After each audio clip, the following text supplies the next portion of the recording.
Hey guys, welcome back to the channel. First, I'd like to apologize with the audio quality. I'm recording on my phone instead of on my microphone. My computer's taken apart because I'm going to do some graphics cards exchanges for later videos. But this video here is about this guy right here.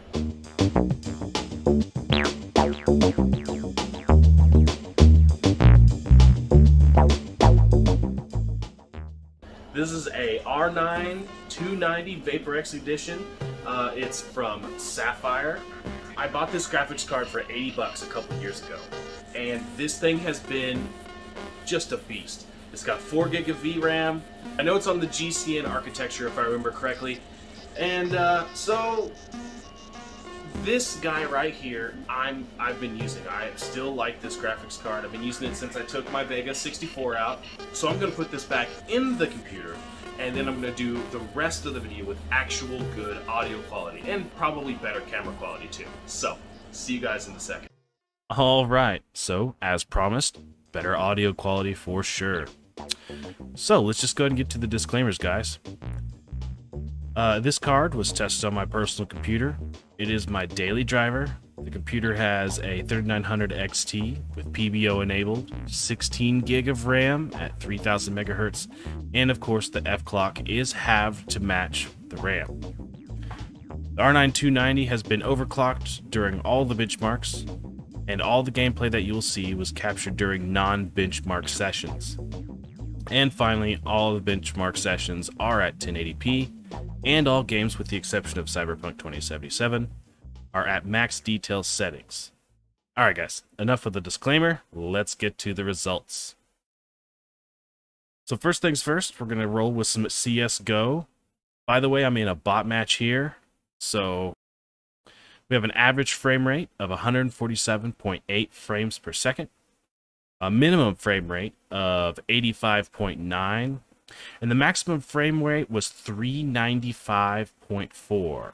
Now, I vote to toss this out. I say you should ignore this metric. I'm pretty sure that this happened while I was in a menu. So, and the 1% low was 71 frames per second.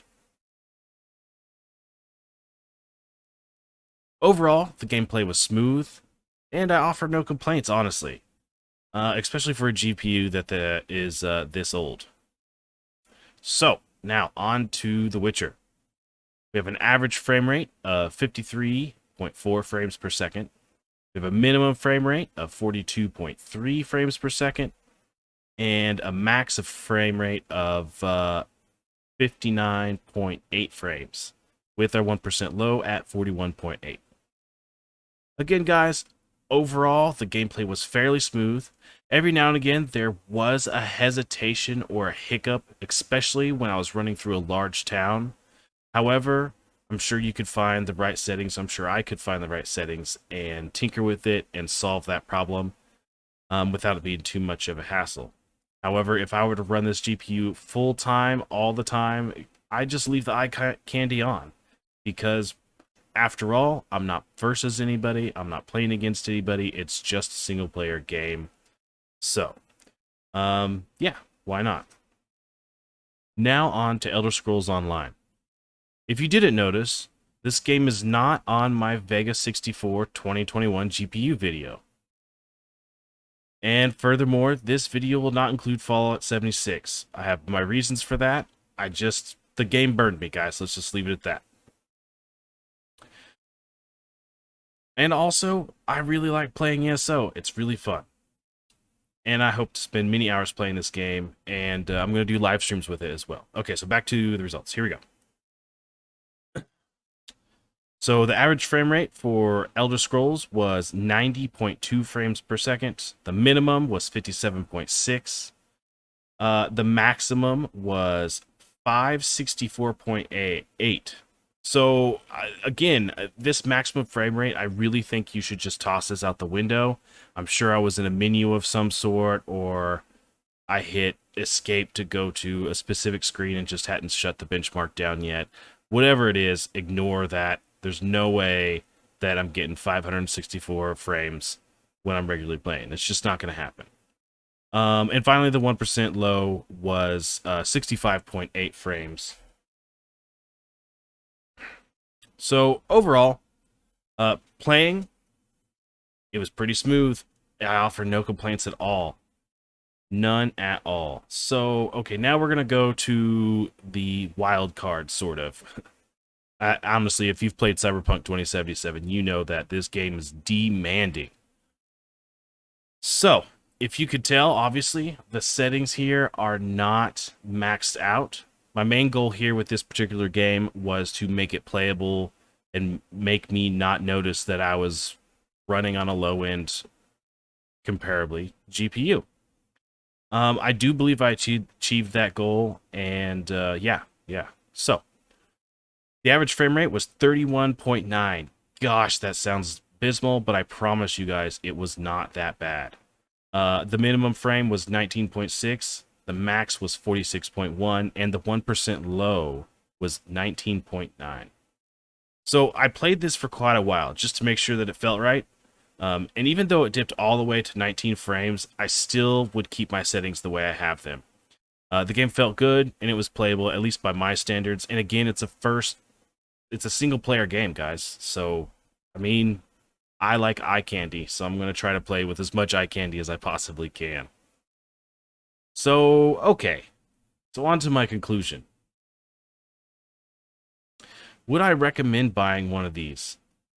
That is tough in today's market, honestly. I so badly want to say yes. However, these graphics cards are in sort of a weird spot. On one hand, they perform great. And in today's odd GPU economy, you can get it for about $130 to $200 on eBay as of this recording. So, which, I mean, that's not bad. The low end isn't bad, but the high end is pretty crazy. I wouldn't pay $200 for this graphics card. Not really, anyways. Honestly, though, for a graphics card that's so old, I'd say that this thing performs damn good. On the other hand, these GPUs are officially a legacy product, which means they will never get another driver update again. Never. Unless there's some awesome people out there who keep the GCN architecture up to date. Honestly, it's just too bad that AMD stopped driver support. It just, you know, it's still a good card. I mean, I'm sure that the 390, which is the predecessor to this, is still a good card. Honestly, though, if you're going to buy this card, you should look for something that's $150 or less, preferably closer to the $100 mark. I think that you will appreciate the performance that you get for that type of money. Also, avoid the blower models. I don't know much about them, but I can tell you that this graphics card runs warm, man. Like, even with the 3 fans chilling on here and that big old cooler, when I'm running a heavy game, I get up to 75 degrees C, and it's pretty warm in my opinion. So, yeah, guys, that's my 2 cents on that. That's what I think about this graphics card. Personally, I love it. I think it's a great card. I can't necessarily recommend it enough. That's just me. But that's if you can get it at the right price. So, yeah. Thanks for coming along with this video, guys. I hope this helps make a decision if you're able to buy one of these. And like, comment, subscribe as always. And I'll see you in the next one. Later, guys. Alright, guys. Welcome to the end of the video, where today we're going to do some shoutouts. First things first, Mama Joe, Vrama Joe, where everything's purple in their world. And if you don't believe me, then just go to Twitch and type in the chat, !PR, and hit enter. Watch the purple happen. And on to ISB, or International Space Bacon. Yes, he's international. Yes, he's bacon. Yes, he's in space. Yes, ISB. And finally, Romod, who once had the staring contest with Chuck Norris and won. He did catch on fire a little bit, though, but I promise you he still won.